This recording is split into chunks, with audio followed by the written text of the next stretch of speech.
Welcome back to the best division in football with your boys Awthentik and The Beard, the best television show not on TV. Man, this is the week, man. Me and The Beard been waiting for this. This intro about to be fire right here one time. Y'all know what it is. I got to bring in my brother early on this show. The weak side to the left side. The worst co-host in the country. My brother, your brother from another, man. The Beard is in the building. What's poppin', fam? The gloves are officially off. You know what it is, bro. No, I mean, listen. I'm excited. I got my Giants Commanders, or formerly known as. You repping for the big blue, man. I'm with that. And the logo's kind of covering the R. I like that. I know, right? I know. It's vibes. This is 2007 right here. So it was, I want to say that that was the last time that both of these teams played each other, and it was meaningful for both teams. I think that 2007, you guys won a Super Bowl, right? Yep. Yeah, that's the year. Because we needed to beat you guys, and that was the season, and in this game, that Jeremy Shockey fractured his leg, and it was the last time he ever played for the New York Giants. Right, yep, he ended up being gone the next season, yeah. Jeremy Shockey definitely got a ring off that, though, but man, we got a major matchup today. Shout out to the gang for pulling up early, man, rocking out with us. We got 3 NFC East games. The Colts are taking on the Cowboys. Titans are taking on the Philadelphia Eagles. And the Commanders are headed up to MetLife, man, to take on our New York Giants. Y'all know what it is, man. This is going to be definitely a vibe today. We got about an hour and 15 minutes, so we got to get to it real quick. We're going to say some quick shout-outs to the fam real quick, and then we're going to get off into these matchups. We got the Cowboys and the Philadelphia Eagles. They're going to be the opening act for the night, man. But you know who the headliner is. The headliner is the Washington Commanders and the New York Giants one time. Oh, you should have just stopped after Commanders was the headliner, you know? Y'all like the headliner that when the real headliner went on, everybody leaves the venue and y'all still there. Y'all still got to do the show and the crowd is kind of dying out. That's what y'all headlining.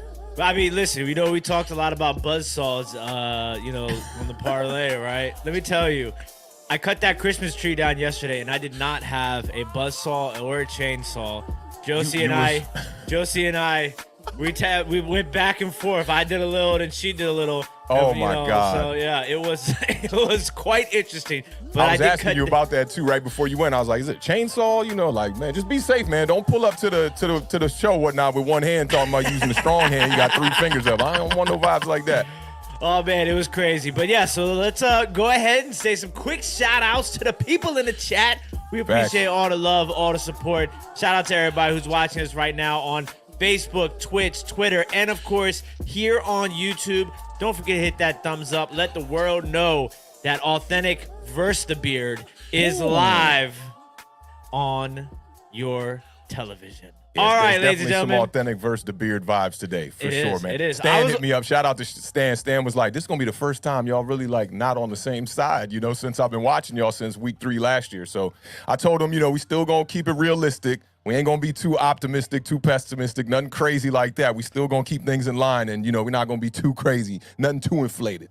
I'm a little scared. I'm not going to lie. I'm a little scared. I'm right there with you, man. The nerves is popping already, and the game ain't even here. You know who's not scared? Coach Taylor. Coach Taylor is in the building. First here, I think. Pretty sure. Shout out Coach Taylor. Appreciate you. Word is in the building. What's going on, Word? Thanks for joining us. We appreciate you as always. Big shout out to Sebastian. Says, I think we need Awthentik at the Giants facility to make sure Odell signs. We need all the receiving help we can get. This is facts. We definitely need some receiver help there, man. Odell Beckham, man, I'm worried about the pressure, but we'll see. They talking about you can't let him leave the building, and we know what happened the last time we were saying that. Kenny Galladay saw his way to $72 million. Kenny Galladay has 4 receptions on the season. Jesus. Shout out to Noah. Says, what's up, guys? Been a while since I've typed in the chat, but he's been to every stream. We appreciate you, Noah. Salute, man. Definitely appreciate you. Big shout out to Yam in Japan. Says, can't make the show today, but I still wanted to drop by and say hi to all the folks and fellas. Let's get this sweep. Left hand up, httc. Appreciate you. I still don't know what that left hand up means. Chris Peace is in the building, always holding us down in the Twitter world. Appreciate you, Chris. Thanks for stopping by. And you know, Authentic got to do this one right here. Michael Knight in the building one time, repping that big blue. Y'all know what it is. The gang is in the building, man. Big shout out to Gregory, who gets to sit back and watch the NFC East, bloody each other up while they face the Indianapolis Colts. Shout out to Gregory. Appreciate you stopping by. Big shout out to Gregory. Beige Boy is in the building. Hey, repping for y'all. httc. Appreciate you, Beige Boy. Renee, what's going on, Renee? Hope you're doing well, brother. Salute. Thank What you up, for fam? joining us. Jonathan Studios says, let's get on because we don't get along.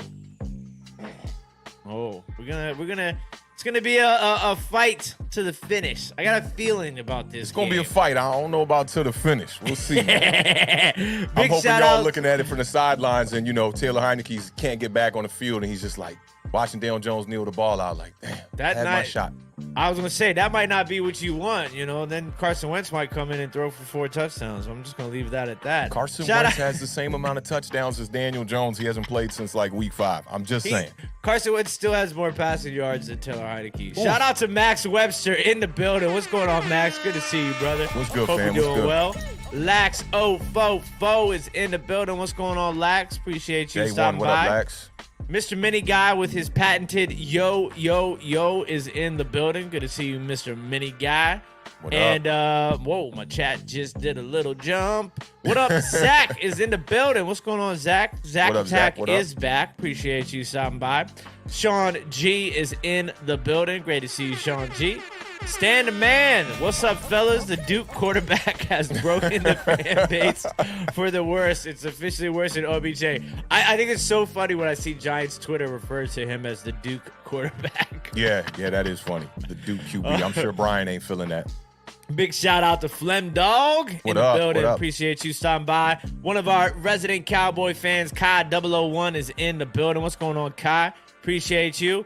Big shout out to the homie Paulie in the building. Says only one game matters. Hail to the W, as my man Paulie always says. Jay Jean is in the building. Says, comrades, I love y'all, but this week y'all going down. Had a good run. Big shout out, Jay Jean. Big shout out, Big Dash. Big Dash in the building. Big shout out, Kevin the PRF. Big shout out to, if you guys don't know, our guy, the Cardinal Rule. You guys definitely got to check him out. Always putting out great content on the Arizona Cardinals, so definitely check him out. Appreciate you stopping by, sir. Hope you're doing well. Big shout out, fam. We couldn't get the show started if we didn't, pick up the phone and make an international phone call to Tuto in the building. What's going on, fam? For the $4.99 super chat says, massive salutes to Duo King Beards and Authentic, Gold Nuggets and Roadmaps. And for all diehard Giants fans, please slap all stinky Boyd's losers fast and hard. Salute Italy. Big shout out to Tudo. Appreciate you stopping by, Big my shout out friend. to Tudo, man. What up, fam? And we got to give a big shout out again to Zach with the $4.99 super chat. Says, I am more scared of Taylor than Wentz because if we lose this game, the season is over because the Giants would be 0-3 in division. Now, it wouldn't be over. I will tell you that if you guys go to 8-4, it's like an 89% chance of making the playoffs. If you fall to 7-5, I believe it's a 52% chance of making the playoffs. So you still got hope. That's a good thing about having 2 games in 3 weeks against the Washington Commanders. It definitely leaves you guys a little bit of room. It leaves us a little bit of room, but gotta take care of one of them dubs. Just gotta take care of one of them. Oh, we get that home one, whew, and if y'all get that away one, whew. If one team sweeps, it's gonna be crazy. So, like, the split seems like more realistic situation outside of obviously Washington winning both. But besides that, big shout out to No Mets, No Nets, No Jets for the $1.99 super chat. Says like, sub, and you can ring my bell. And that's one of Tanner's favorite songs, Ring man. He be my singing. bell. Tanner actually can kind of sing, man. He got a little voice. He used to, anytime somebody would say that in the chat, he would sing that Ring My Bell song exactly like that, yo. Big shout out to my homie Paulie. Says Beard just jinxed us with that winch. He did, Paulie. Nah. I ain't jinx us. We're good. I swear. Yeah, y'all was going to lose that game anyway.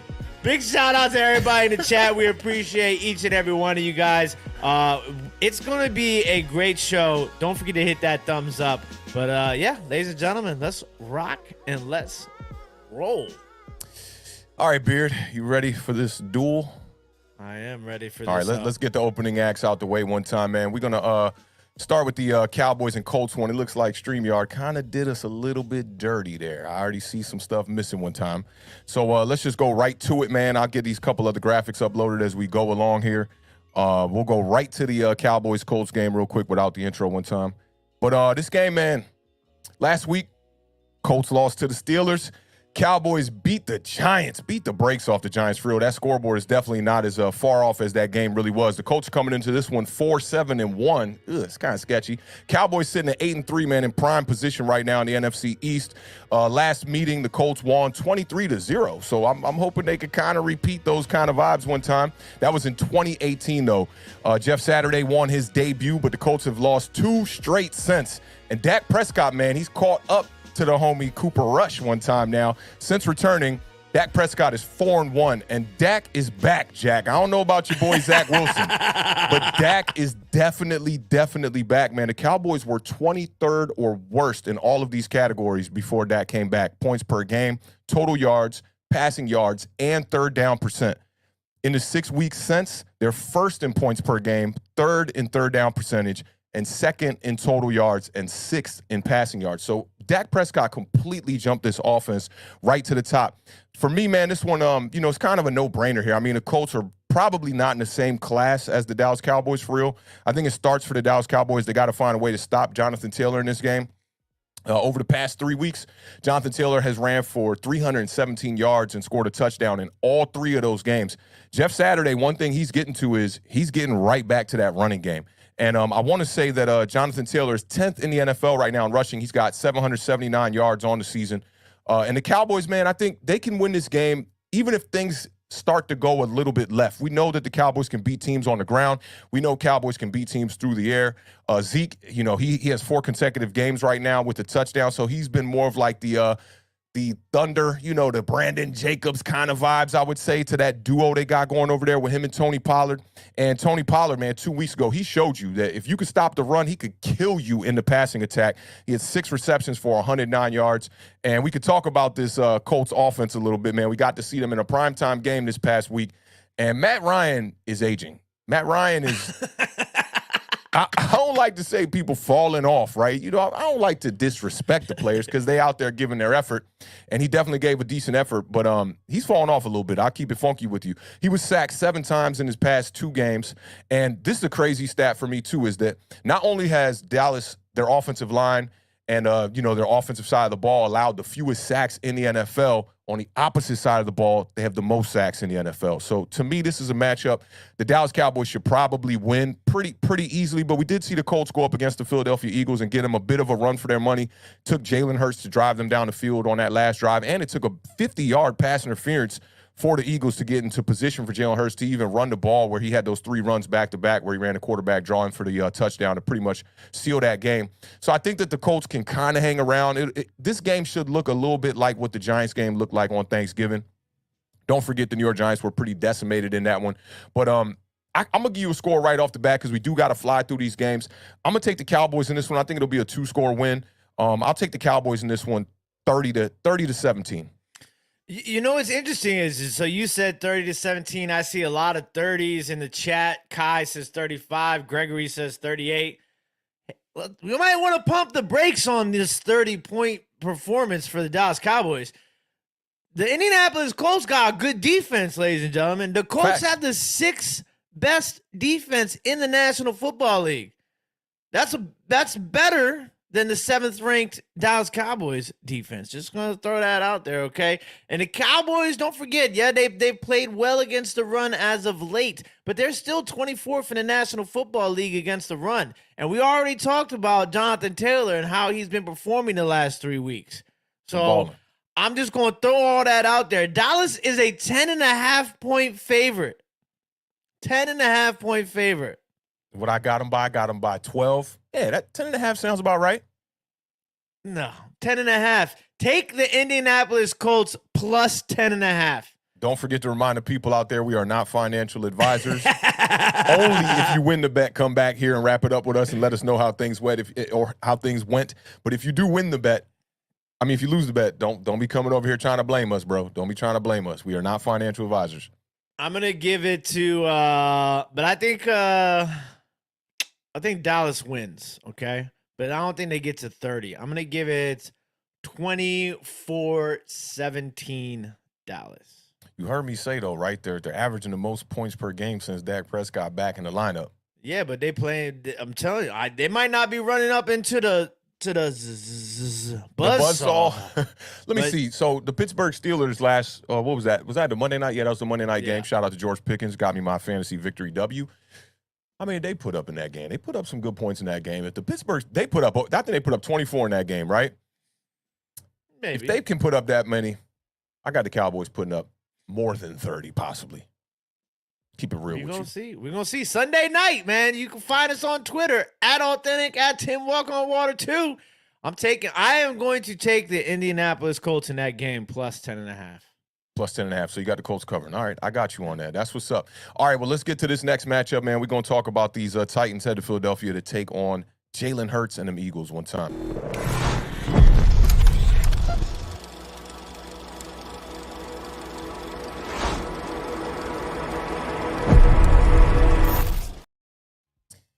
All right, man. The Titans have been playing some pretty good football, man. After the New York Giants took care of business against them opening week, they've been playing pretty well, but now they're kind of fell back down to earth. I think that record kind of says, where they really stand out. They're sitting at 7-4.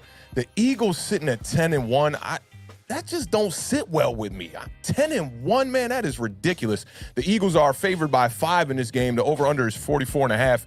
Last week, the Eagles beat the Packers 40-33. That game wasn't as close as that one looked either. The Eagles really turned up in the third quarter, got a 2-score lead there, really handled business. And then you saw Jordan Love come in the game for the injured Aaron Rodgers. He did a little bit of damage, had that touchdown to Christian Watson. That's the Beard's homie one time. I got to put you on. And the Titans lost to the Bengals last week, 20-16. Now, this is a major revenge game. A.J. Brown, this is a big revenge game for him. The Titans unexpectedly traded Brown on the first day of the draft in exchange for a first-round pick and a third-round pick. They used that first-rounder, and they drafted his successor, Treylon Burks, who's had a pretty decent year so far. And A.J. Brown said, some of that was his fault. He definitely took some blame for that, but he's been taking some shots throughout the year. He took a shot at the Tennessee Titans wide receiver core around week 8, week 9, said a couple things about them. But I know this is a revenge game for A.J. Brown, but for me, this is the Jalen Hurts show, man. Jalen Hurts, man. People, you said the Twitter notifications was going crazy today. One of them was about Jalen Hurts for sure, and people still saying but it's the weapons, it's the weapons, it's the weapons. Come on, man, it's not the weapons. It's Jalen Hurts over there. He has weapons, but it's not just the weapons. Jalen Hurts on the year has 25 total touchdowns and 3 interceptions. I will take that to the bank all day. And the completion percentage has skyrocketed this year. He's sitting at 67% on the year. He's got just under 600 yards rushing with 6 games remaining. If Jalen Hurts starts sniffing 1,000 yards on the ground with these kind of statistics, man, we're talking about like a Lamar Jackson Jr. here, for real. And the Eagles scored 40 points, and Hurts was named the NFC Offensive Player of the Week after being the first player ever to throw for 150 yards, rush for 150 yards, and throw 2 touchdowns in the same game. Jalen Hurts is on fire right now. I think the only thing that the Eagles really got to worry about in this one is the center of that defense. They've had some trouble stopping the run as of late. That's why they went out there and signed Linval Joseph. They ended up signing Ndamukong Suh as well. And Derrick Henry's coming in. He's coming in a little bit cold in this game. Now, he did have 5 games of 100 yards or more in a row. Every one of those games was in October. He's coming off one of his worst performances against the Bengals last week, where he only had 38 yards. It's really reminding me of those Saquon Barkley vibes, but I think that should scare this Philadelphia Eagles defense a little bit. But the Eagles are hoping that they could get back Jordan Davis in that lineup, and that's a big boy, man. They were showing some pictures of him and talking about his weight. Yeah, they activated him off the IR this week, so they opened up his 21-day practice window. So I haven't heard anything after that, but it'll be interesting to see when he comes back, actually. Yeah, and maybe those signings of Linval Joseph and Ndamukong Suh is kind of like, a gift for you because now you got some more depth at the position. Rotational pieces. Exactly. You can ramp him back up into the lineup, and, you don't got to really force nothing. For me, the Eagles just really got to stop the run, and this should be an easy victory. But the Titans have played tough against a lot of good teams this year. Before I do my score, I'll toss it to you, see what you got on this game first, and then I'll come up with a score here on the fly. I'll tell you what's really interesting. Philadelphia's offense and defense are both top 5. Their offense is number 4 in the league. Their defense, which is shocking, is number 2 in the league. But that rush defense that you talk about is 18th in the league. Now, the Tennessee rushing defense is pretty good, okay? The 3rd best in the league against the run. So that's going to be interesting to see if Philadelphia can find a way to run the ball or not against Tennessee, because the Tennessee's been stopping the run really well so far this season. And also defensive scoring. Tennessee gives up the 8th fewest amount of points in the National Football League right now. So we know Philadelphia is capable of putting up those 30-point games and more, and that's how they've been winning. But those lower scoring games are when Philadelphia kind of gets into a little bit of trouble with their opponents, a la Indianapolis Colts. So it'll be interesting to see if the Philadelphia Eagles can score and run the ball against the Tennessee defense. But I think the biggest, the biggest thing in this game is going to be turnovers. The Philadelphia Eagles have a turnover differential of plus 13. The Tennessee Titans turnover differential is minus 2. Yeah, the secondary is really good. I mean, we already talked about Peekaboo, White Boy, Blankenship came up with that interception against Aaron Rodgers. The way you described that last show was so funny, yo. So I think that, the Eagles do find, just like the Dallas Cowboys, I think the Eagles find a way to win. Like I picked Dallas to win. I saw Gregory calling me a Dallas hater. I did pick them to win, Gregory, okay? I'm going to pick the Philadelphia Eagles to win again in this week. I do think this game is close. You look at the line on this game. Philadelphia is only favored by 4.5 points in this game. Yeah. So I'm going to take the Philadelphia Eagles to win a close game. I think we're going to see something like 24-20 Philadelphia.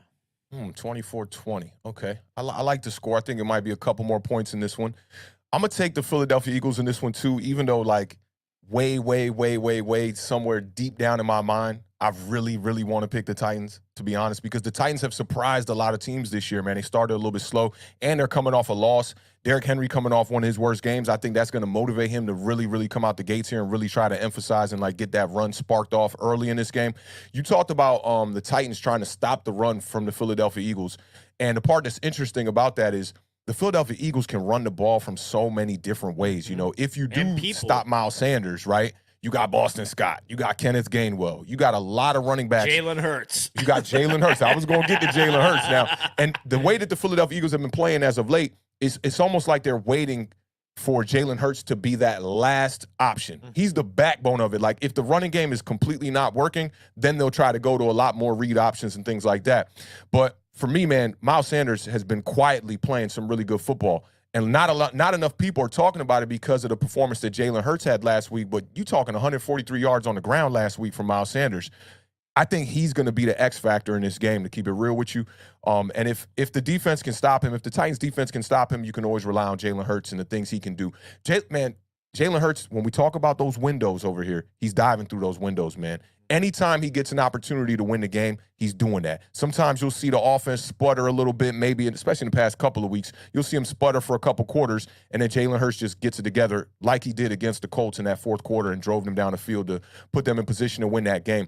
I'm going to go with the Philadelphia Eagles in this one, though, as much as I do want to pick the Titans. Like I said, y'all know I'm kind of on the vibes of hey, let's just let the Philadelphia Eagles run it up, try to get to as many wins as they could possibly get, and maybe that'll yield well for the New York Giants that last week of the season. I'm crossing my fingers that maybe they don't start all their starters and we could sneak a victory from them.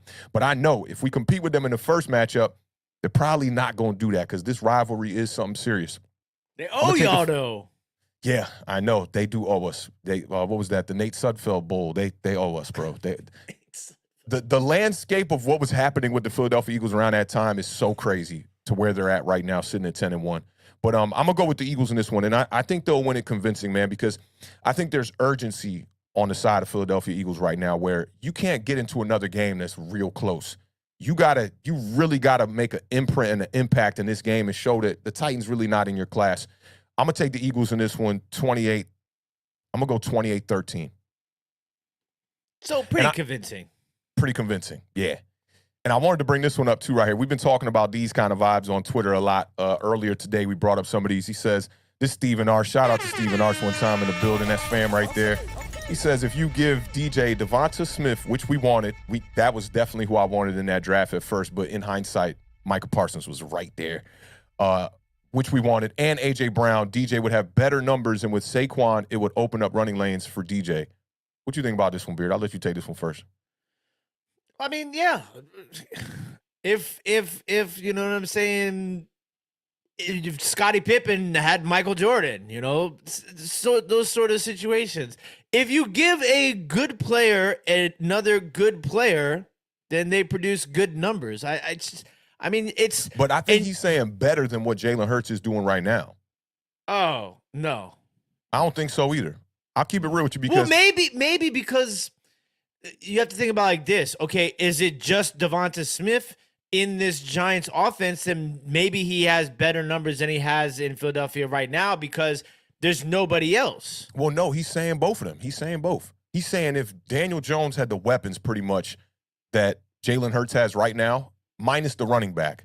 So swap Miles Sanders with Saquon Barkley.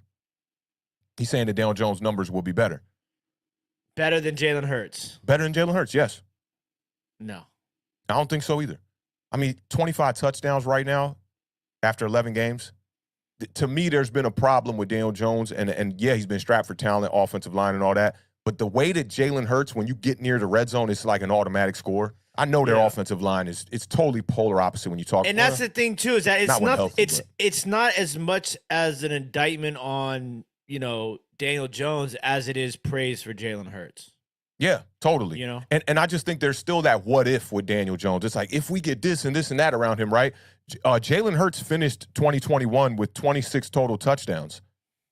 All he had was Devonta Smith over there.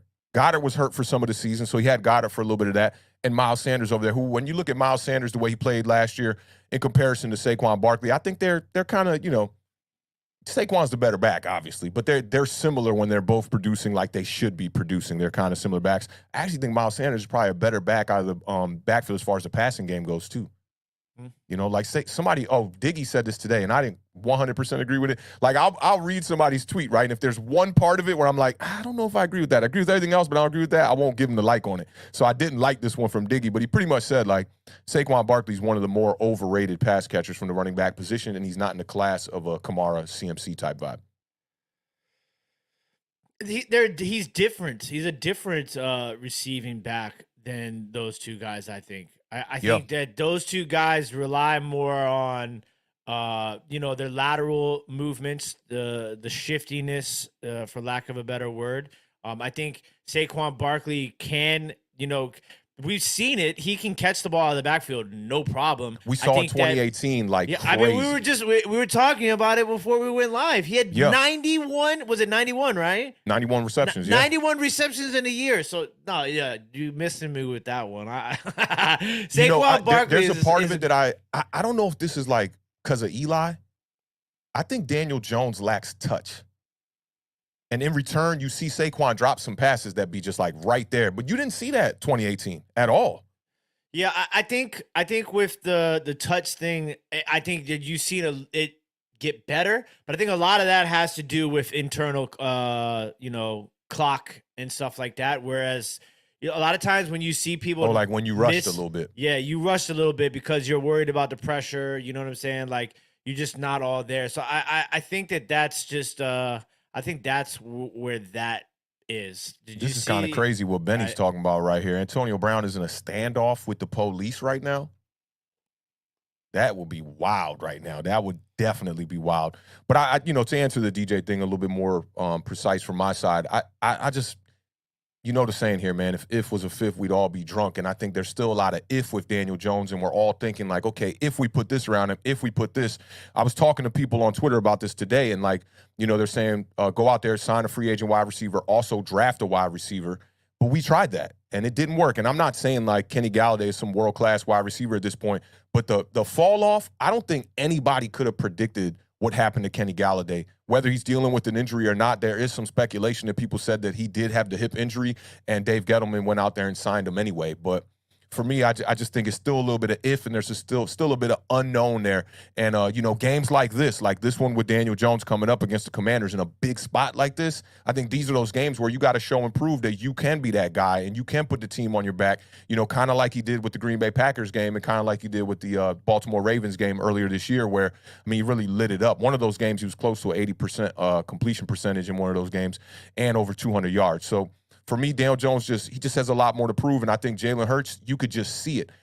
I saw some highlights. Actually, I saw these highlights when I was putting together the clips for the Thursday night game. And, you saw there was a clip there with Josh Allen, like hurdling somebody. There's an agility factor in the running game that Daniel Jones doesn't have with those other guys. And I think that does make the difference right there. And Daniel Jones kind of needs the clean pocket, and he kind of needs the offensive line to be right, and he needs the wide receivers to be in the perfect position where some of these other guys, they have the skill set where everything around them doesn't necessarily have to be, I don't even want to use the word perfect, but just as good of a scenario. You know what I'm saying? It makes sense. It definitely makes sense. All right, well, let's so we do have another giveaway today. We got a little trivia segment here we're going to be doing. You want to show them the gift that we're going to be giving away before I cue up these jazz flutes for trivia time? Absolutely. One time? So if a New York Giants fan wins tonight's trivia question, you will be receiving this already graded SGC 9 near mint Phil Simms card. Super sick card. It's already graded. This is Collector's Edge Pop Warner edition. This is 1994 Phil Simms card. Super sick. Like I said, it's already graded a Mint 9 SGC. And if a Commanders fan wins, you will take home an autographed Logan Williams Virginia Tech mini helmet. Logan Thomas. What did I say? Logan Williams? Logan Williams. I have no idea where that came from.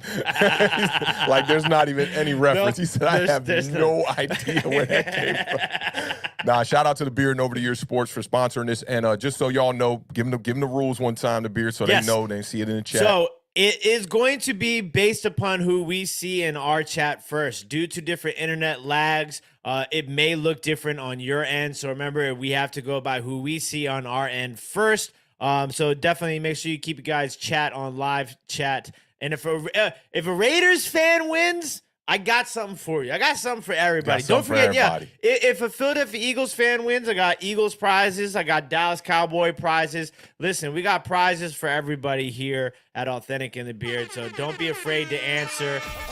We definitely appreciate you guys. Big shout out to Barry one time, joined in the chat too, man. Salute. I see you out there, fam. All right, yo, it is time. Cue up these jazz flutes time. It's trivia time, y'all. I'm going to give y'all a little bit here. Well. All right, y'all. Give y'all a little bit of time here, man, to, open up your other tab for Google, get your thinking cap on.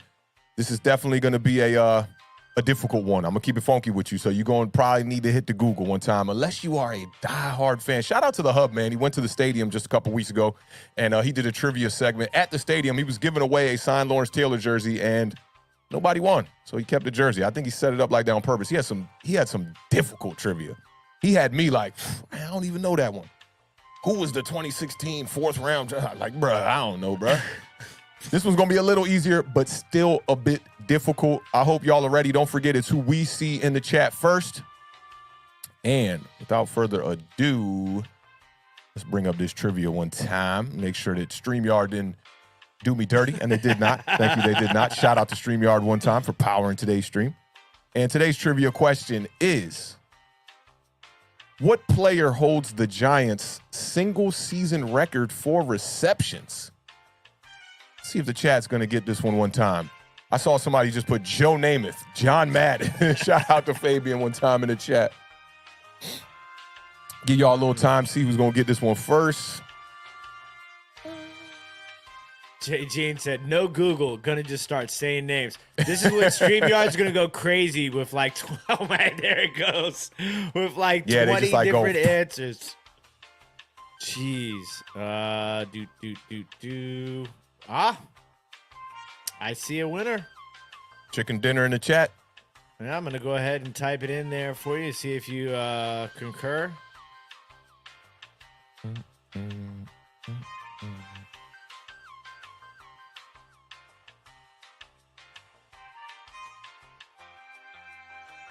Ooh. Yo, the chat just went bonkers. All right, y'all, we have a winner, but first we will reveal the answer one time for all of y'all out there, man. Shout out to everybody for submitting their answers one time. Today's trivia answer is wide receiver Steve Smith caught 107 passes in 2009. And shout out to today's winner, the first one that we saw in the chat. This was really close, too. Shout out to the homie Lesnar one time in the chat, man. Make sure you hit us up on either Twitter DM or you can hit us up at Awthentik at alornothingstudios.com. Let us, maybe give us a screenshot of your YouTube just so we can confirm it's you. And we'll get that shipped out to you as soon as possible. Again, man, shout out to the gang, man. We definitely appreciate y'all for rocking with us during this trivia segment. That one had me stumped, man. I was kind of like, wait a minute. Saw that. I told the Beard, he was like, you mean the Steve Smith? I was like, oh, no, that the Steve Smith did not play for the New York Giants. But I remember he was hanging out during training camp or something like that, and a lot of people thought he was going to be on the coaching staff. But I think we got our own little Steve Smith Jr. on our team now. I like to compare my man Wan'Dale Robinson to Steve Smith a little bit, man. But shout out to Lesnar one time, man. We'll get that shipped out to you, man, as soon as possible. Congratulations to you again, man. I'm assuming Lesnar is a Giants fan, right? I would hope so. So, yeah. Lesnar, let us know. If you're not a Giants fan, we got the backups for you one time, man. Shout out to Over the Years Sports one time for sponsoring today's trivia segment and most of the trivia segments all year long, man. Make sure y'all go subscribe to them. All you got to do is hit the search engine on YouTube, Over the Years Sports, and also subscribe to the Beard's channel, Over the Years as well. Both great channels, man, giving y'all them vintage vibes all day long. All right, we're going to take a quick little baby commercial break, man, and then we got about a good, what we got? We got about a good 30 to rock, for this New York Giants matchup, man. We're doing pretty good. We're doing pretty good. This is exactly where I wanted to get, man. So y'all hang tight, man. We're going to take a quick commercial break. We'll be right back. Your wide receiver on IR? Aw, shucks. Your running back keep fumbling every week? Man, damn it all. Well, come chop it up with your boys. We are waiver wire tight. Awthentik and The Beard. Every Sunday morning, streaming live at 11 a.m.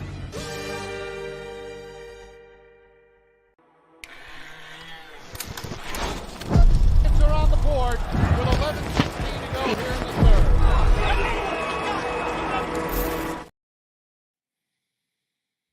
Shout out to the graphics department. that was a rapid fire transition. I was like, oh, here we go. Yes, sir. The game that we all been waiting for. Y'all know what it is, man. The 7-5 Commanders are headed to MetLife to take on the 7-4 New York Giants. The Giants will be in their throwback legacy uniforms at home for the second time this season. The Commanders are trying to go for their fourth straight victory. The Commanders have won the past two versus the Giants. I thought it was the past one. I saw the past two. I was like, oh, man, that kind of shocked me. Last week, the Commanders, I was going to say lucked up, but they squeaked out with a victory against the Atlanta Falcons 19-13. And our New York Giants lost to the Dallas Cowboys 28-20 on Thanksgiving. My dinner was just a little bit worse, all because of that loss. The Commanders are 6-1 in the last 7 games. That's the best in the NFL right now through that span. Brian Robinson, man, has been doing damage for y'all. 248 rushing yards on the ground in 3 games right now. The Commanders have pressured opposing quarterbacks on 33.3% of their dropbacks. That is 5th in the NFL right now. And the Giants, man, this one hit me hard, right in the heart, man. The Giants are dropping the ball on 6.1% of passes. It's the second worst right now in the NFL. Washington, man, on the other hand, is leading the NFL in time of possession, averaging 32 minutes, 46 seconds a game. New York's not too bad. We rank 7th. We're averaging 31 minutes and 9 seconds. Now, Washington rushed 37 times for 176 yards using 5 different ball carriers against the Falcons, and that is the thing that I'm worried about.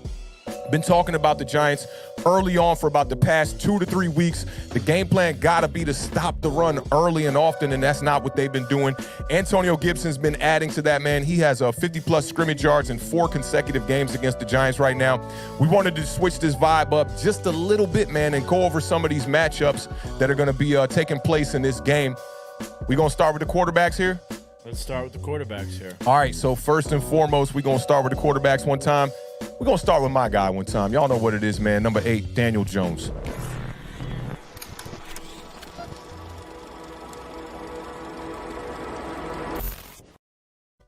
All right, y'all. To me, this is the biggest spot that Daniel Jones has been in his entire career. Now, we're talking about a guy who played on primetime this past Thanksgiving. It was his 10th primetime game. It was his 10th primetime loss. Daniel Jones, we got to find a way to fix this. Now, Daniel Jones, right now, this offense has been a bit restricted. We know the wide receiver core is definitely struggling out there, and in return, it's affecting our passing attack in a major way. Right now, he's averaging 6.9 yards per attempt, 22nd in the NFL. But I heard a lot of people talking about this, too, when we were talking about the Stephen A. clip in the chat. So I had to go back in and dig through some of these numbers a little bit because we were talking about Daniel Jones outside of the pocket. And I was saying, I kind of agree with Stephen A. Smith's take there for the most part. And the one thing I remember you saying was, you said that as far as him rolling out of the pocket and being inaccurate, that you didn't know about that. You didn't really agree with that. You were right on that. Daniel Jones right now has got a 57.8 QBR outside the pocket this season. That's 7th best in the entire NFL right now.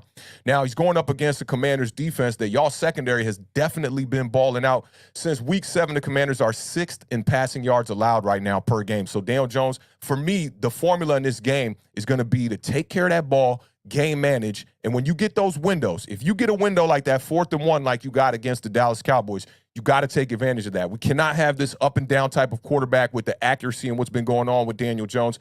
Gonna have to step up in this one as well with your legs. We've seen kind of, Daniel Jones kind of fall back down to earth, and he's not seeing the carries. It seems like teams are kind of keying in on the read option, and that really hasn't been an option for the past couple of weeks. And I saw this statistic. This one was pretty good for Daniel Jones. Daniel Jones is 4th in the red zone right now as far as rushing attempts for quarterbacks.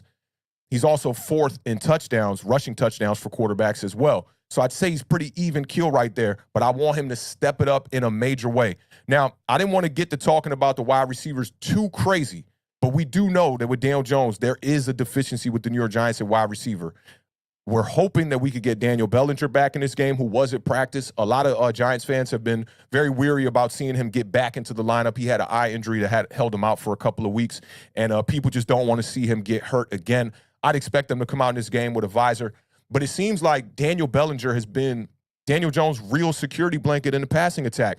And I think that was like the way that we won those early games when we had to pass. When Saquon Barkley went out in the third quarter against the Green Bay Packers and you needed Daniel Jones to drive down the field and get a drive, there's a lot of Daniel Bellinger, I feel like. And in other games, you've seen that. The play action working, the quick pass from Daniel Jones. Where I don't like to see Daniel Jones the most is when he has to kind of like improv and there's a bit of panic. I like things to happen fast out of the pocket for him. And I just think that this is going to be just a major spot for Daniel Jones, man. He's got to find a way to like play his best game of the season, if you ask me. And I'm not saying like he's got to go out there and throw the ball 35, 40 times or nothing like that. I just think you need to see a flawless game against the Washington Commanders in this one. And Daniel Jones has fared well against the Washington Commanders. His best game as a pro came against the Washington Commanders, 5 touchdowns in that game, and he was running all over the place. And last time when he was at FedEx Field in a game where Dexter Lawrence jumped off sides, allegedly, we'll say, and the Commanders ended up going on to win that game, the one thing, Daniel Jones played a good game in that. We were at that game. We were sitting in the end zone, and a lot of people wanted to blame that one on Darius Slayton for the big drop that he had wide open. And the pass was right there. You got to catch that ball, and if you do catch that ball, it would have changed the whole landscape of that fourth quarter if he catches that ball. But Daniel Jones had other windows in that game where that offense went 3 and out. That is the game where Kenny Golladay was screaming at Jason Garrett and Daniel Jones on the sideline as well. But my thing is like Daniel Jones has to come out in this game. When you get those opportunities, when you get those windows, man, dive through them. One of the games that comes to mind for me was the Raiders game last season, right? Even though we ended up winning that game, the coaches took the ball out of Daniel Jones' hands. I want to see them give the ball to Daniel Jones in the clutch moments, like we've seen in a couple of the games this year early on, when Daniel Jones will run play action and pick up third down with his legs. 3rd and long, Daniel Jones throwing darts across the field. Just the one thing that we haven't seen from Daniel Jones in his entire career, and we need to see in this game, is the consistency. And listen, I think you're going to see them call the plays for Daniel Jones outside of the pocket in this game, particularly because of the interior pressure that you're going to see from the Washington Commanders with Daron Payne and Jonathan Allen. So I think they want to get Daniel Jones as far away from those guys as possible. Now, I think you're going to see Bellinger. I think you're also going to see Evan Neal back. I was listening to one of the Giants beat reporters talk on Washington radio earlier today, and they were talking about those two guys coming back and how much that not only means to Daniel Jones, but also to Saquon Barkley. I think you've seen a lot of that offensive drop-off when those two guys have been out of the lineup in Evan Neal and Daniel Bellinger. There's some interesting things now. Daniel Jones, for me, obviously, what I've always wanted to see from Daniel Jones, and you talked about the running. You saw what Mariota did to Washington Commanders last week. So, and we've seen what Daniel Jones has done to, the Washington teams over the past couple of years.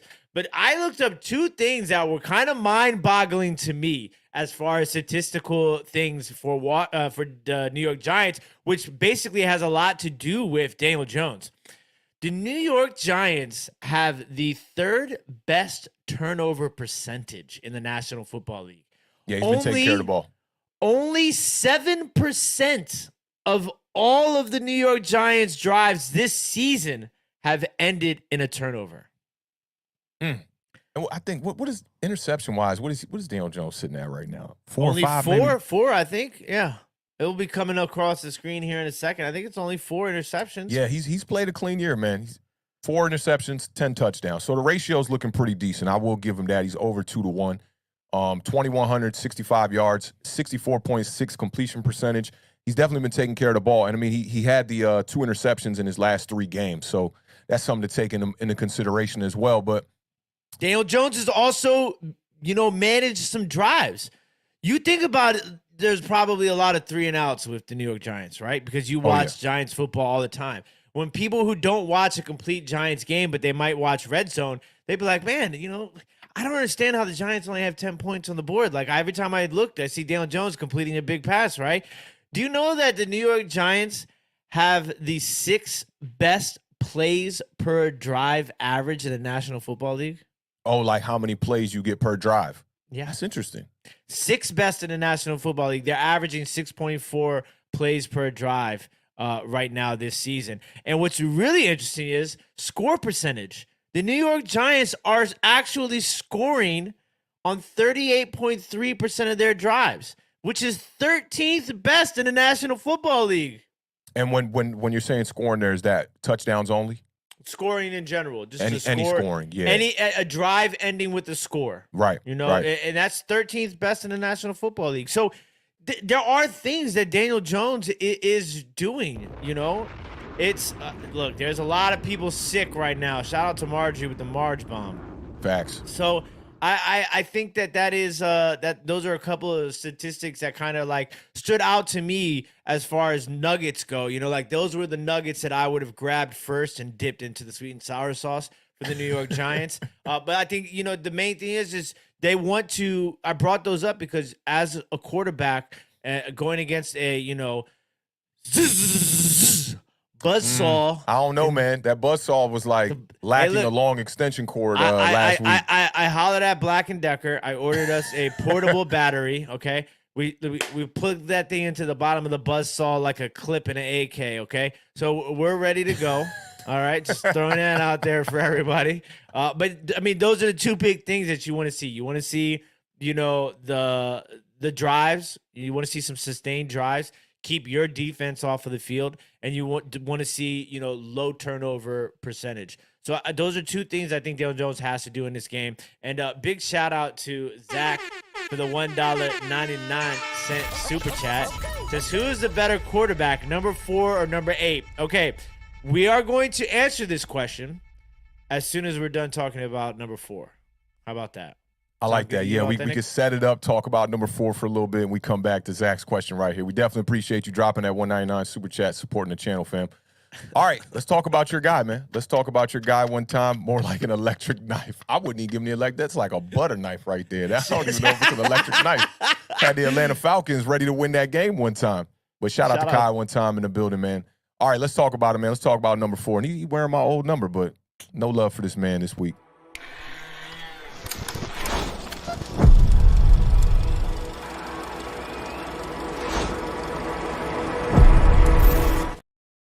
Listen, you know what's funny? Taylor Heineke wears number 4. What number did you wear? Number 4? 4.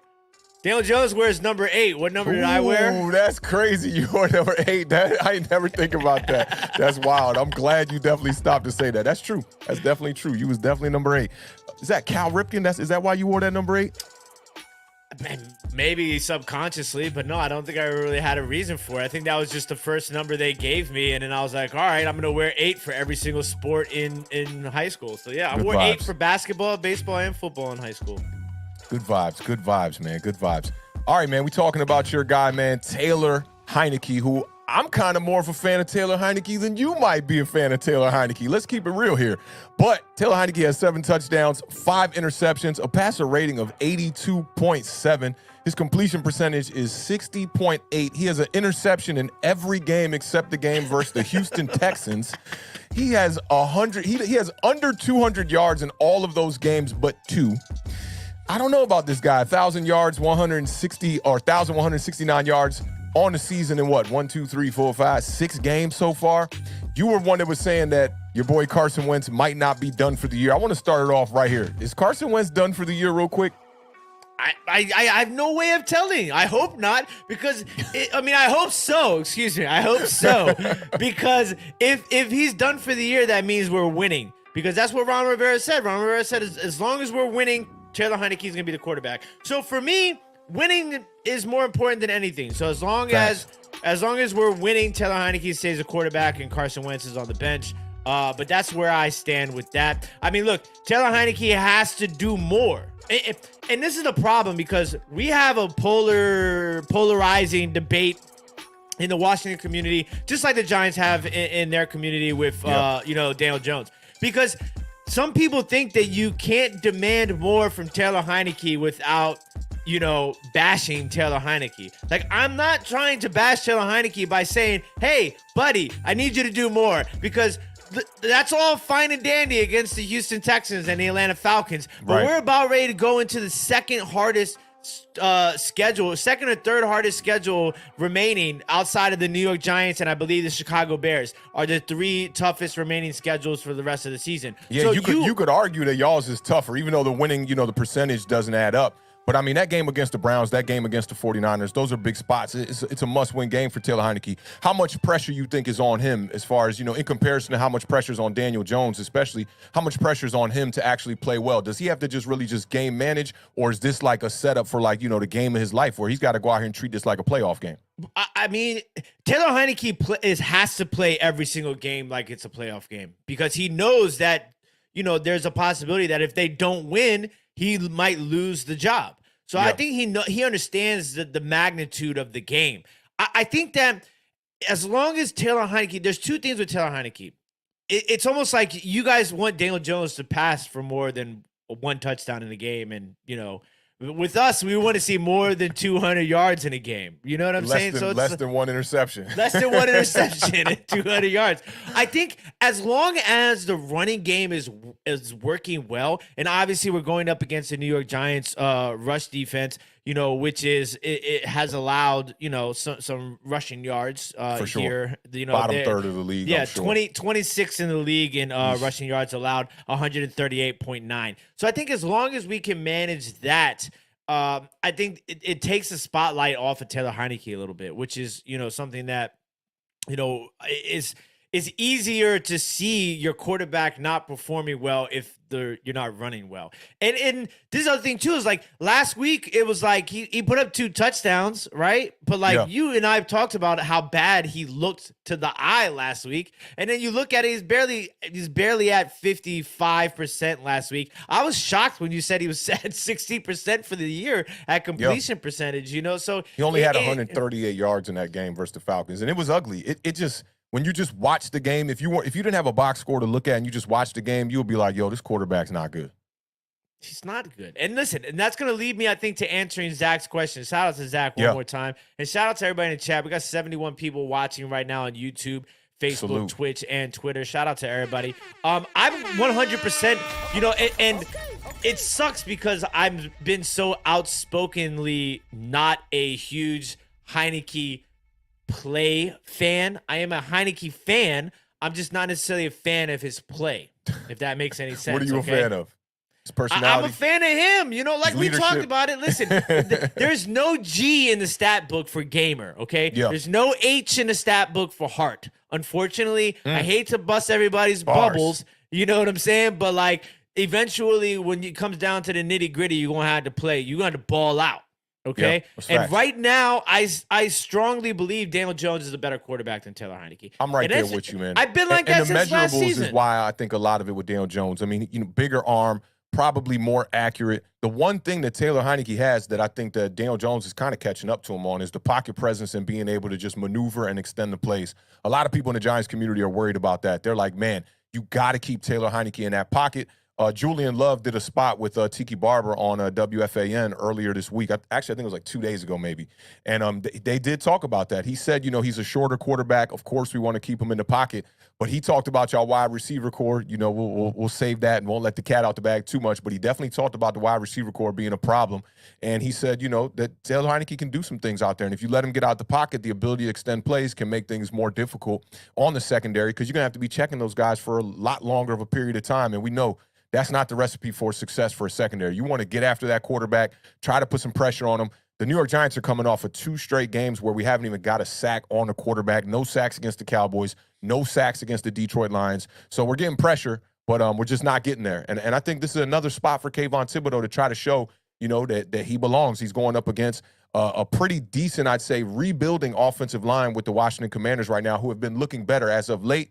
And it's a big game against, you know, a rivalry that has a great defensive line that has spent 4, I like that, shout out to the Beard one time, that has 4 first-rounders spent on that defensive line. So if Kayvon can show up, this is another big spot for him. He showed up in that Thanksgiving game. He didn't get to the quarterback, but I think he had 8 or 9 pressures in that game.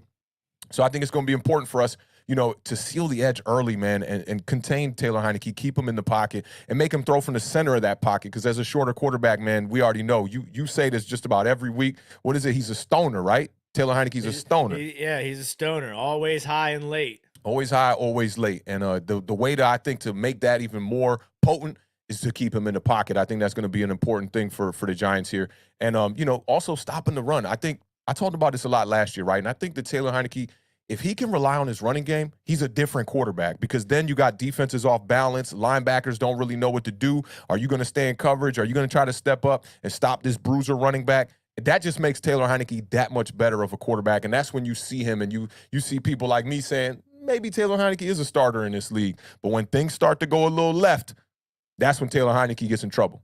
Yeah, and Taylor Heineke had 0 rush attempts last week against the Atlanta Falcons. That's interesting. He does. You know, what I noticed about him is he keeps his eyes down the field. So I like that. And when he extends the play, he's Daniel Jones, the kind of quarterback. When he get out that pocket, if he don't see it, he's just going. He's gonna try to get down the field and slide and whatnot. But Taylor Heineke, I do like what he's doing coming out the pocket. Big shout out to Barry for the $1.99 super chat. How many wins gets the Giants in the playoffs? I'm gonna set the number at 9.5. 9.5. Because it's either gonna be 10 or 9. Yeah, it's either gonna be 10 or 9. I think. Yeah, I think they need 3 more victories, you know. 3 more victories should be able to get us in 10 wins. That should get us there. If we get 10 wins and don't make the playoffs, man, I will be so upset because that will be just a letdown for this season. And I think for this season, for people to really like, yeah, it's been we've over exceeded expectations for sure. But if the Giants don't make the playoffs, it's not going to feel good for the fan base. I think that will be a big boost. And then also for a young team like this to get some experience in the playoffs, I think that's very important. You look at what the Philadelphia Eagles did last year, man. They got to the playoffs with 9 wins. Yeah, the Tampa Bay Buccaneers really took care of business in that game and exploited the weaknesses on that Philadelphia Eagles team. But I think that is why they came into this season so prepared now. They've had some playoff experience. Probably going to get a first-round bye here if things go, the way that they've been going for the beginning portion of this year.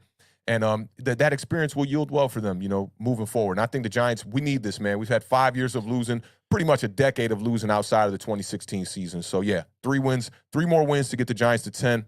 I think the Giants will get in. What's interesting is that the team that I think is closest, obviously, to all of us is going to be the Seattle Seahawks. Okay, so the Seattle Seahawks are 6-5. Their next 2 games are easier. Let's just, for lack of a better word, with you got the Rams and the Panthers. But after that, the Seahawks finished the season with the 49ers, the Chiefs, the Jets, and then Jets the Rams could definitely again. beat them. Good defense over there. So Mike 49ers, Chiefs, and Jets. I mean, that's 3 tough games that they could probably lose. I like my chances after hearing that, because let's say they get those 2 wins, that'll put them at 8 victories on a year. Yeah, and then even if they win another. Yeah, that put them at 9 with 8 losses. So 9.5. Same thing for your Commanders. Yeah, same thing for Washington's in the same. Washington and the New York Giants are literally going to go the rest of the year. They're going to be at the same. They're going to be neck and neck because the 2 of us are going to be fighting for the last 2 playoff spots. I think San Francisco wins the division. Tampa Bay wins the division. I think Seattle is the only team we really have to worry about. Obviously, you still have Atlanta and Detroit.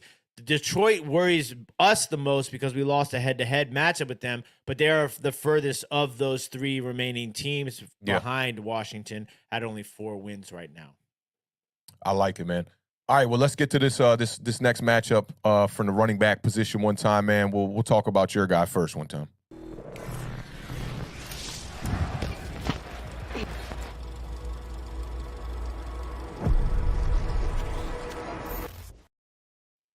All right, man. Brian Robinson, man, who's been coming on as of late. We talked about this a couple of weeks ago. We really thought that Antonio Gibson was the pulse of this team. And I think Brian Robinson was like, hold my beer one time. Let me show y'all what's good.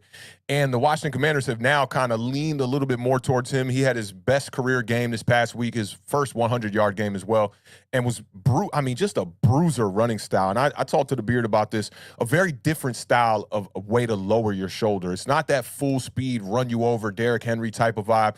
This guy is very, very methodical. It's almost a bit Le'Veon Bell-ish, I might say, but instead of the jukes, you're getting the trucks. This guy's ripping off defenders off of him like sleeves and whatnot, man. And I like Brian Robinson, but I do think it's also going to be important to get Antonio Gibson clicking in this game. What do you see? Who's going to be the lead back for you guys, you think, and who's going to have the more pivotal role? We did see Brian Robinson in the passing game this past week, too. He got his first receiving touchdown as well. And we also saw Williams as well for Washington, who got some carries.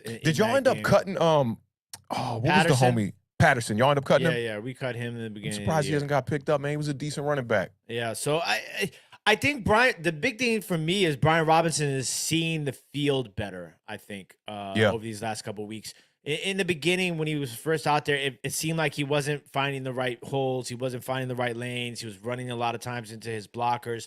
So I think that he's seeing the field better. I think that you'll see, Antonio Gibson did miss practice today with an ankle injury. But they said that Scott Turner came out and said that he should be good to go for the game. I still think it's so weird. It's hard to tell. I think I'm going to see Gibson on a play. I see Robinson. I think I'm going to see Robinson on a play. I see Gibson. You never know with Scott Turner. I do think you'll see Brian Robinson probably the same sort of style that you've seen recently, where he'll start the game out. You'll see a little bit of Antonio Gibson end of the first quarter, beginning of the second quarter. It depends on how the game script goes. I think if you see a lot of stops on first and second down, you'll see a little bit more Antonio Gibson because you'll see him on those third and longer situations as opposed to the third and shorter situations that you might see Brian Robinson in, just because of the explosiveness of Antonio Gibson.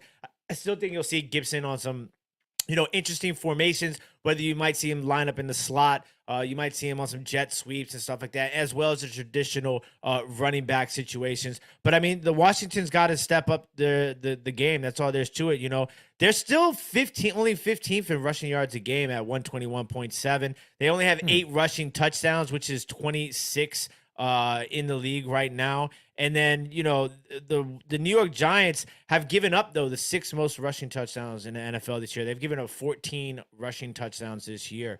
So it'll be interesting to see how they can finish drives and what they can do. I'm going to go ahead and say that Brian Robinson probably gets a bulk of the carries, but I think Antonio Gibson has a big game. I just think that the overall combining of his ability to catch the ball at the backfield and run the ball, I think he has a huge game. It'll be interesting to see what they do in comparison to your running back. Let's talk about my running back one time.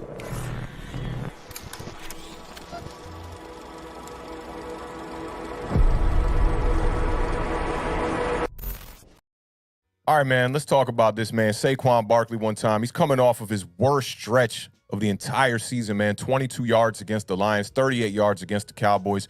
Still ranks 4th in the NFL in rushing right now. Josh Jacobs took that #1 spot after that 302-yard game, 302 yards from scrimmage and whatnot. But Saquon's still sitting at 4th right now. He's 2nd in attempts in the NFL, just behind Derrick Henry. 3rd in runs over 20 or more yards. I thought that was a good statistic because I really think it's going to take Saquon Barkley to break a big run in this game. And if we're going to want to see Daniel Jones have a good game, I think we need to see Saquon Barkley get it going. We cannot have another game where we're talking under 50 rushing yards for your 3rd straight week. That cannot happen. Saquon Barkley also has 4 games of 100-plus rushing yards. Giants got to get the running game going early in this one, man. Like last game that me and you were at, that was at FedEx Field between the Commanders and the Giants, formerly known as the Washington Football Team. Saquon Barkley, he was dealing with the knee injury, just coming back, but he did break that long run. He had like that 40-yard run. Remember that one up the right sideline, man? And I'm looking for something more like that in this game, man. Saquon Barkley, I feel like he's been relatively quiet in the media this past week, I think he knows, the task at hand here. I was chopping it up with Entertainer on Twitter about Daniel Jones and Saquon Barkley having big games. And although I do think that Daniel Jones is in more of a pivotal spot as far as having that big game. Like, to me, this is the game of Daniel Jones' career. Saquon Barkley needs to just do what he does, man. Come out here, get those yards that you're accustomed to getting. It can be gritty. It can be ugly. You can leave this game with 80 yards on the ground, maybe 90 yards on the ground even. And if the Giants come away with a victory, I don't think there'll be too much, to talk about as far as Saquon Barkley. Just do your part and set it up for Daniel Jones. If you can get Saquon clicking, that's going to open up all that read option, all that RPO for Daniel Jones. But what's your thoughts on it? I mean, listen, you know how much I love Saquon Barkley as a player. I just, you know that. And if you guys have watched us, you know how I feel about Saquon Barkley. The problem is this might not be something that Saquon Barkley can control. He's running against the buzzsaw, okay?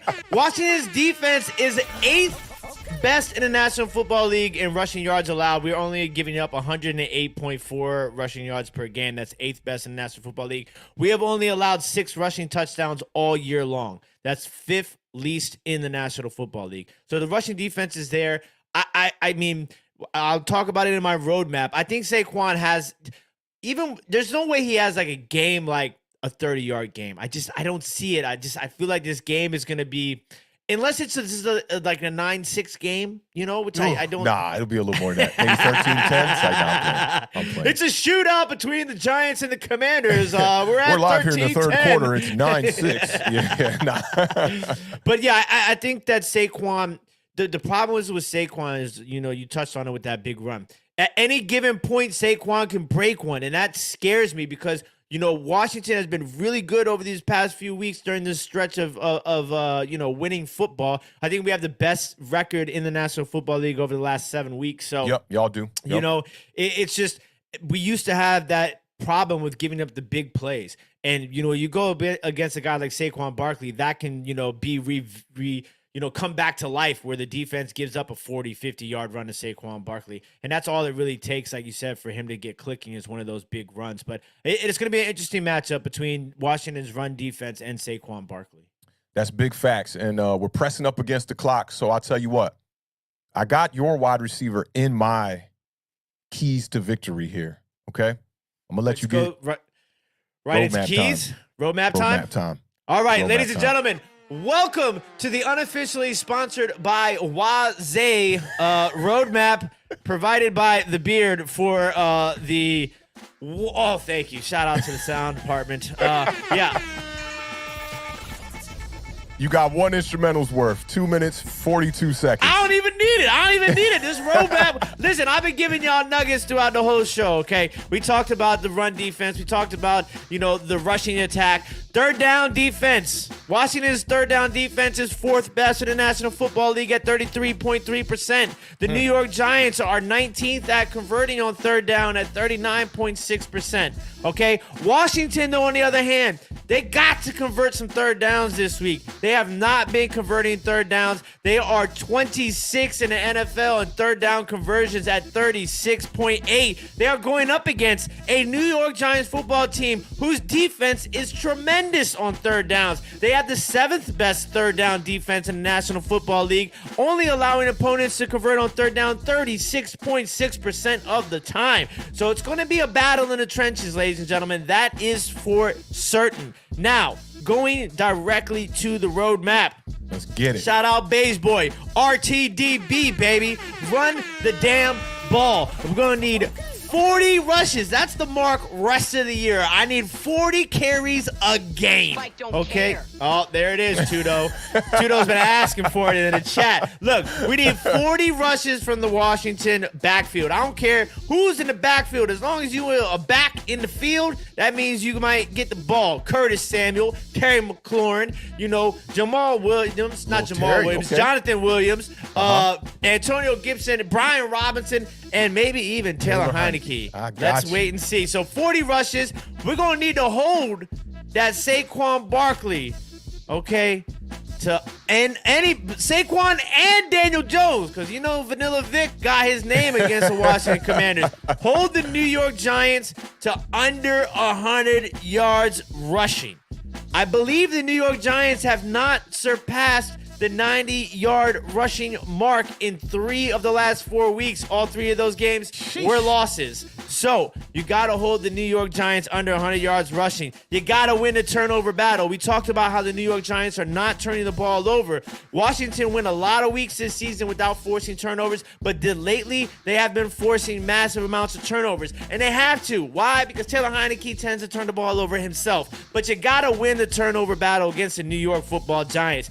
Also, the last 1 or 2, we got to win the red zone battle. And when I say win the red zone battle, that means continue to stop the Giants in the red zone and continue to improve in the red zone, because we have struggled in the red zone. I need you, Taylor Heineke, to give me some damn points. We need 23 or more points in order to win this game against the New York Football Giants. That, my friends, is the Beard's Roadmap, brought to you by unofficially Awthentik. I love it, man. I love it. Good vibes there one time. All right. Let me give you these quick keys to victory. We'll get a pick on that last game, and then we'll get up out of here, man. All right. So, for the New York Giants, it's like we got our little theme songs right now, dog. You know what I'm saying? It is what it is. Let's get it, man. First and foremost, you got to establish the run and score early. Number 2, Daniel Jones needs a huge, I'm talking about a huge game. I'm talking like Clifford the Big Red Dog type of game right here. Big dog vibes right here from Daniel Jones, okay? 3, Clifford defensively. the big blue dog? The big blue dog, right? 3 is defensively. It's going to start with stopping the run. So I want to let the Commanders know right off the bat that we run the ball better than y'all. Everybody's got this recency bias with Brian Robinson. They're like, oh, you got to stop this running back. Man, this was his first 100-yard day. Previous to that, he was looking like an average running back. So I need a little bit more proof in the pudding before I get sold on Brian Robinson. 4, you got to limit the amount of big plays, and you got to limit the amount of red zone attempts. I ain't even talking about no red zone percentage. I'm talking about do not play this bend, don't break type of style. Don't let the Commanders get down there in the red zone more than 3 times. Remember, you got to put some little notes on this so when we come back to this and y'all finish that game 2 for 3, you'll know what's good. And lastly, The New York Giants wide receiver core. Let me break down some quick numbers for you. Darius Slayton has 27 receptions on the year for 476 yards. Richie James has 28 receptions for 280 yards. And Kenny Galladay has 4 receptions for 51 yards. That's going to be the starting wide receiver core for the New York Giants. Terry McLaurin got more yards than all of them dudes combined right now. Terry McLaurin's sitting on 840 yards. He's got 54 receptions on the season. Number 5 on this game plan, the keys to victory here, you got to stop number 17 at all costs. By any means, do not let Terry McLaurin dictate the tempo and the pace of this game. I don't want to see the Black Power Ranger making catches, stepping up and flexing on us.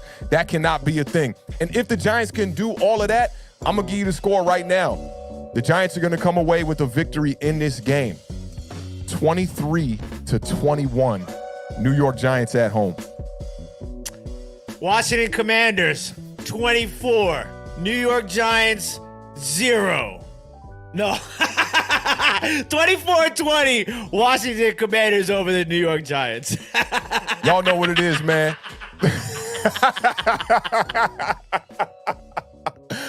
Nah, I like it. Give me the score one more time. 24-20, Washington Commanders. Ooh, 24-20, and I got 22-20. All right, this is going to be a close game. Hopefully me and the Beard are correct, man.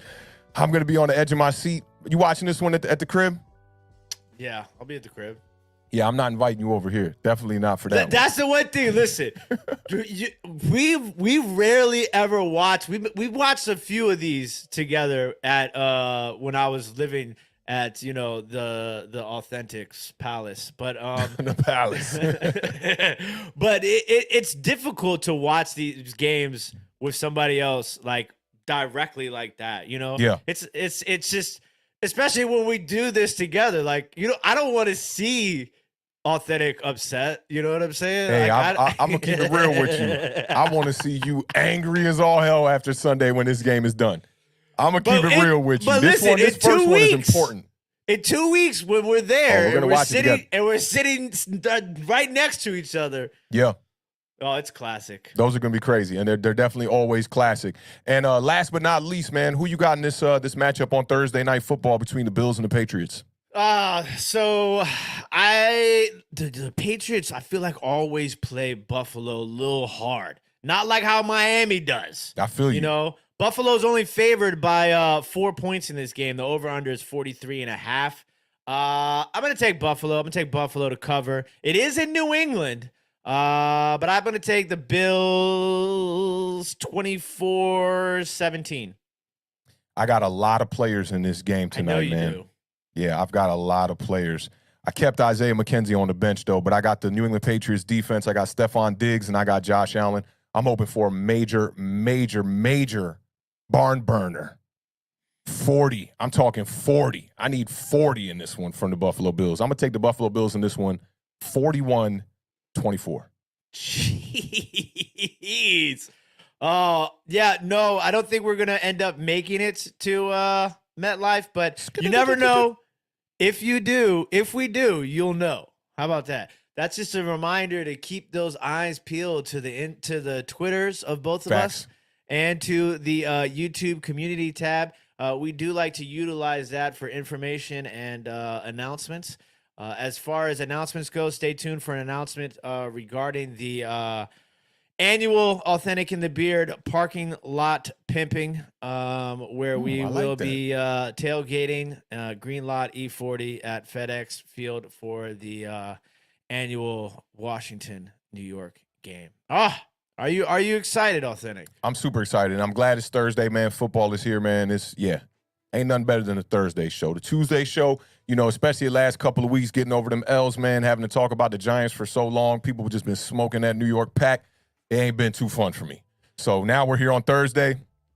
Get to watch a little football, just chill, kick it, man, and wait for Sunday, man, for the New York Giants to make it happen. Because this is the beginning of the playoff push, and we really need this game. Oh, it's to make playoff. It Every single game from here on out is going to be playoff atmosphere. Not necessarily even just for the players, but as fans. Because now we're watching. We're watching the standings. We're watching the scoreboard. We're seeing who has what wins and who has what losses. Yep. So it's going to be interesting. I don't think there's been a situation like this before with these 2 games in 3 weeks. So we're excited, and we want to say thank you to everybody as always in the chat, man. Shout out to y'all, all the Commanders fans, all the Giants fans, all the Cowboys fans, the Eagles fans. You know what I'm saying? International fans. Shout out to Lucas. He's not here right now, but he's here with us in spirit. Always got to give a big shout out to Lucas. Gang is in the building. The Tudos. I see Chris Peace in the building one time. We'll pull up on you if we get out there, brother. Yes. So big shout out to everybody. We appreciate you guys. You know what it is, man, over here at Awthentik and The Beard, man. Keep living those dreams. Keep raising that bar because the universe flows in Technicolor and surround sound.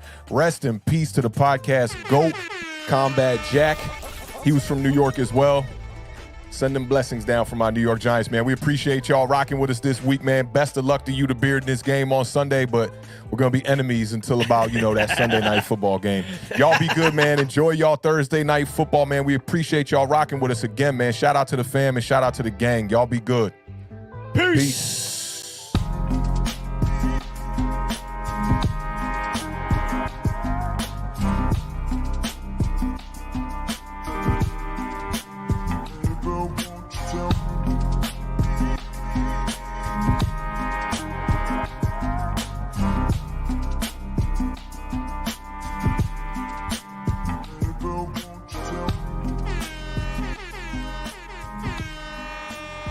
Don't care.